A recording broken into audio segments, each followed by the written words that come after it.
একটা দুঃসংবাদ আছে। যারা আমাকে ভেঙে চুরে টুকরো কাচের মতো ছড়িয়ে দিতে চেয়েছিল তাদের জন্য, যে আমাকে দুঃখ দিয়ে পুড়িয়ে শেষে উড়িয়ে দিতে চেয়েছিল ছাইয়ের মতো, তাদের জন্য তাদের জন্য দুঃসংবাদ আছে।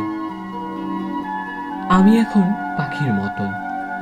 আমায় ছেড়ে কুচি কুচি ভাসিয়ে দিলে এখন আমি ডানা মেলে আকাশ জুড়ে উঠতে জানি। কাটা যায় না, ভাঙা যায় না। আমি এখন জলের মতো, ভেসে যেতে যেতে হঠাৎ জলোচ্ছ্বাসে ভাসিয়ে দিতে আমিও জানি। আমিও জানি ছড়িয়ে থাকা টুকরো কাচের শরীর থেকে দুফলা এক ছুরি হতো। এই যে মানুষ দুঃখ দিতে দক্ষ ভীষণ, সেও জানুক আমি এখন হাসতে জানি। শ্যাওলা জমা পুকুর জুড়ে আমি এখন হ্রদের মতো ভাসতে জানি। প্রস্থানের গল্প লিখেও ইচ্ছা হলেই আবার ফিরে আসতে জানি। আমি এখন পুড়ে যাওয়া ছাইয়ের ভেতর জেগে ওঠা ফিনিক্স পাখি।